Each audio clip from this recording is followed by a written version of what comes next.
Hello students, welcome back to our YouTube channel BBMQ study zone. और आज का हमारा टॉपिक सेमेस्टर 6 कोड 13 का है, जो कि है भारत सरकार अधिनियम 1935 का। ठीक है, तो पृष्ठभूमि क्या थी, ये क्यों अधिनियम आया था, हम देखते हैं कि जब ब्रिटिशर्स मतलब ब्रिटिश क्राउन को, जो पार्लियामेंट थी उसे रियलाइज़ हुआ, जब क्वीन को रियलाइज़ हुआ कि जो कंपनी है वो क्या कर रही है, शोषण कर रही है सिर्फ लोगों को, तो उन्होंने बहुत सारे एक्ट पास किए हैं। जैसे कि हम देखते हैं चार्टर एक्ट 1793, फिर चार्टर एक्ट 1803 आया, 1793 में आया। इस तरीके से बहुत सारे एक्ट्स आए, रेगुलेटिंग एक्ट्स आए।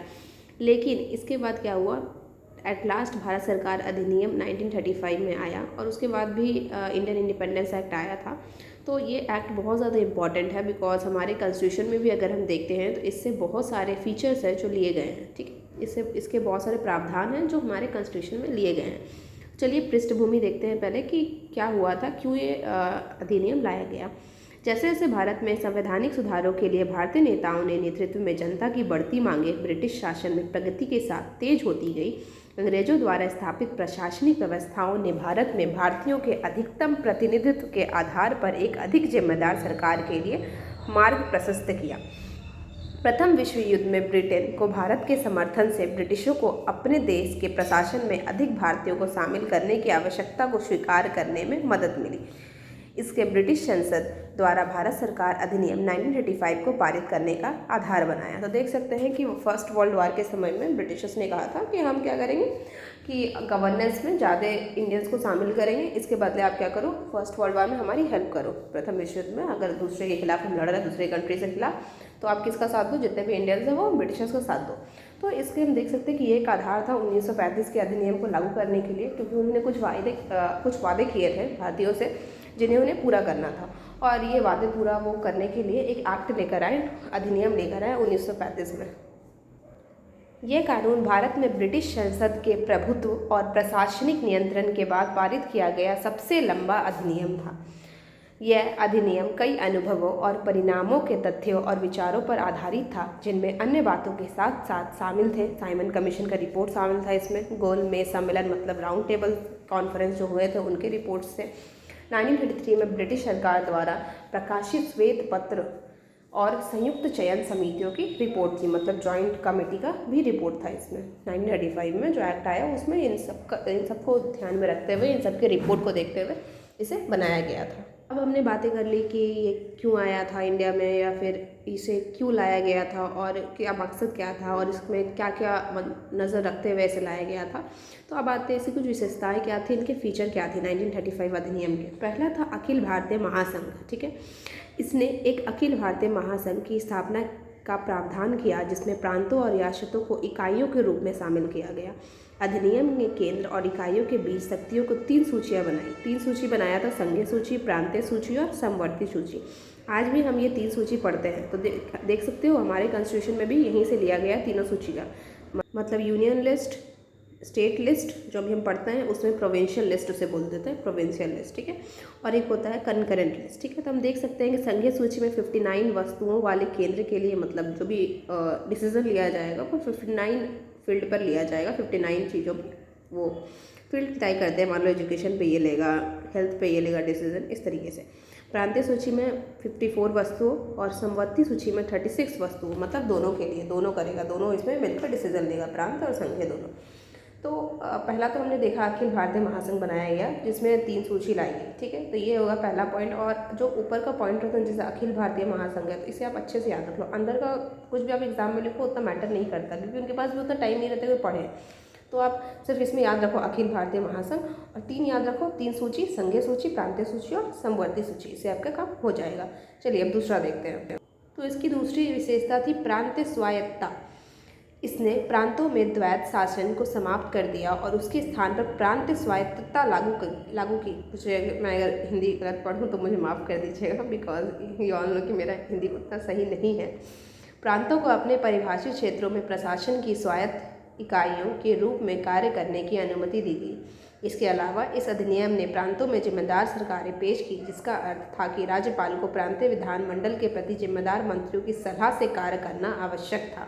मतलब यहाँ बोला गया कि जो सलाह देंगे मंत्री, आज भी हम देखते हैं कि जो काउंसिल ऑफ मिनिस्टर्स होते हैं बहुत ज़्यादा इंपॉर्टेंट होते हैं, बिकॉज उनका सलाह अगर प्रेसिडेंट को दिया जाएगा तो उन्हें काम वही करना पड़ेगा। तो यहाँ भी हम देख सकते हैं कि मंत्रियों के सलाह को मानकर ही राज्यपाल को काम करना पड़ेगा। हालांकि मंत्री अपने विभाग चलाने के मामले में बिल्कुल स्वतंत्र नहीं थे, चूँकि राज्यपालों के पास अधिभावी शक्तियों का एक समूह बना रहा। हालांकि ऐसी शक्तियों का प्रयोग अक्सर नहीं किया जाता था। इसके बाद अगला प्रावधान विशेषता है द्विसदन। इस अधिनियम ने 11 प्रांतों में से 6 में द्विसदनीय व्यवस्था की शुरुआत की। इस प्रकार बंगाल, मुंबई, मद्रास, बिहार, असम और संयुक्त प्रांत की विधानसभाओं को द्विसदनीय बना दिया गया, जिसमें एक विधान परिषद और एक विधानसभा शामिल थी, जिन पर कुछ प्रतिबंध थे। चलिए अब हम ये देखते हैं कि अगर हम अभी अपने ही इंडिया में देखें अभी प्रेजेंट टाइम में, तो हमारे कुछ ऐसे स्टेट्स हैं जैसे कि बंगाल में, मुंबई में, यहाँ भी लिखा हुआ है, तो वहाँ पर क्या है, लेजिस्लेटिव असेंबली और लेजिस्लेटिव काउंसिल दोनों हैं। मतलब एमएलए भी है और एमएलसी भी है। जानते हैं एमएलए जो लेजिस्लेटिव असेंबली मतलब विधान परिषद के जो मेंबर होते हैं उन्हें एमएलए बोलते हैं, मेंबर ऑफ लेजिस्लेटिव असेंबली, और जो विधान सभा के जो मेंबर होते हैं उन्हें बोलते हैं एमएलसी, लेजिस्लेटिव काउंसिल के मेंबर्स। ठीक है, तो उस समय भी 6 जगह पर मतलब 6 प्रांतों में शुरुआत की गई थी इसकी, मतलब द्विसदन बनाया गया था। इसके अलावा केंद्रीय विधानमंडल द्विसदनीय था, जिसमें संघीय विधानसभा और राज्यों की परिषद शामिल थी। मतलब हम देख सकते हैं केंद्र में भी द्विमंडल होगा, मतलब राज्यसभा और लोकसभा, जैसे अभी हम देख सकते हैं विधानसभा और राज्यों का परिषद यहाँ दिखाया गया है, मतलब बताया गया है। और स्टेट में भी 6 स्टेट सिर्फ ऐसे थे जहाँ पर विधान परिषद भी था और विधानसभा भी थे। विधानसभा का कार्यकाल 5 साल का था, लेकिन इससे पहले भी भंग किया जा सकता था। विधानसभा को अब कार्यकाल कितना है, 5 साल है। मतलब लोकसभा जो भी हम बोलते हैं उनका कार्यकाल 5 साल था, लेकिन इससे पहले भी भंग, आज भी हम देखते हैं कि सस्पेंड कर दिया जाता है लोकसभा को जब हमारी सरकार गिर जाती है। तो इसी तरीके से या कोई भी बात रहे तो हम ऐसा देख सकते हैं कि लोकसभा को उस टाइम में भी सस्पेंड किया जाता था। तो मैंने पहले ही कहा था कि आज भी हमारे संविधान में बहुत सारे ऐसे अधिनियम हैं, बहुत सारे ऐसे फीचर्स हैं जो 1935 के एक्ट से लिए गए हैं।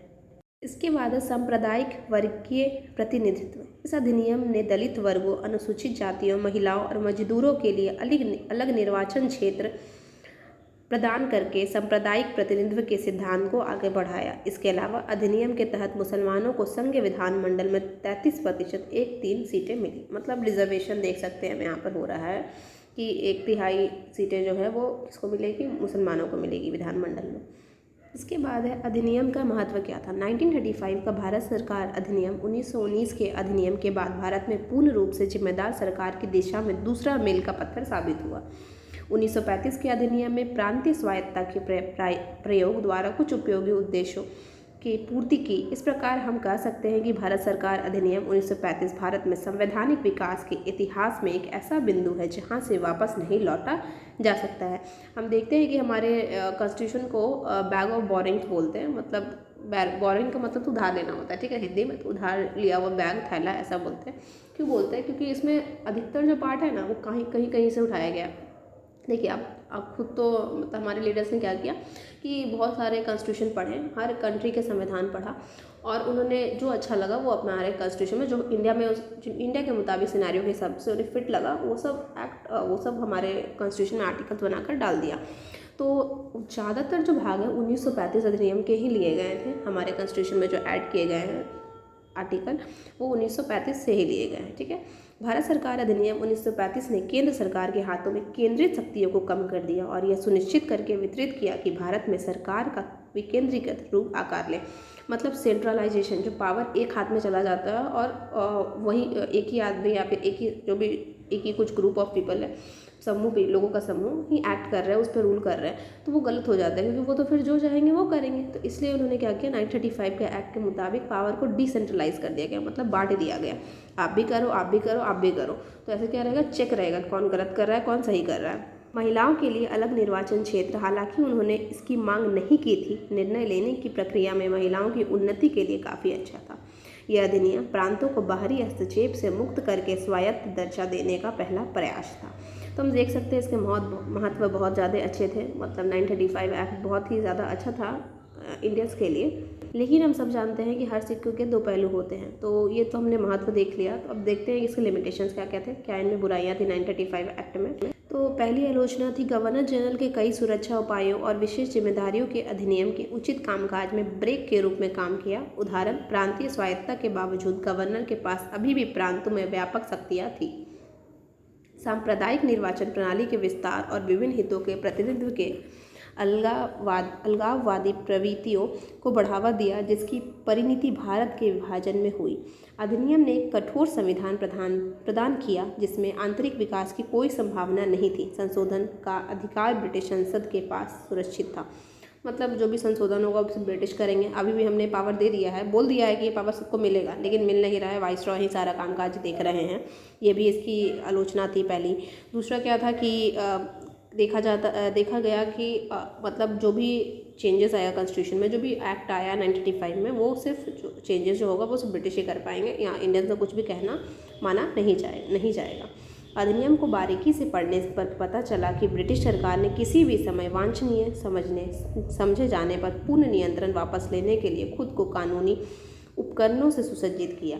यह इस बात से स्पष्ट था कि रक्षा और मामलों में आवश्यक रूप से शक्तियाँ, जैसा कि मामला था, गवर्नर जनरल को दी गई शक्तियों में मंत्री स्तरीय गतिविधि के दायरे को सीमित कर दिया और भारतीय राज्यों के शासकों को दिए गए प्रतिनिधित्व के माप में ने लोकतांत्रिक नियंत्रण की शुरुआत की संभावना को भी नकार दिया। तो ये है लास्ट हमारा निष्कर्ष, कंक्लूजन। तो आई होप गाइस कि आपको वीडियो अच्छा लगा हो। अगर आपको वीडियो अच्छा लगा हो तो प्लीज़ लाइक करो चैनल वीडियो को और सब्सक्राइब करो मेरे चैनल को। आपके सब्सक्रिप्शन की बहुत ज़्यादा ज़रूरत है। और अगर कोई भी प्रॉब्लम हो तो मुझे ज़रूर कमेंट सेक्शन में बताओ। और PDF मैं डिस्क्रिप्शन में डाल दूँगी, आप वहाँ से डाउनलोड करके लिख लेना। और मैं हमेशा कहती हूँ कि अपने लैंग्वेज में ही लिखा करो। और एग्ज़ाम तो आपको पता है कि 12 तारीख से स्टार्ट हो गया, ऐसा बोला गया है। बट 12 से अगर नहीं भी हुआ तो उसके 5-6 दिन बाद तो स्टार्ट हो ही जाएगा, ठीक है। 15 से लेकर 20 तक तो स्टार्ट पक्का हो जाएगा। तो आप लोग पढ़ाई करना चालू कर दो। और कुछ प्रॉब्लम हो तो just comment me. And thank you.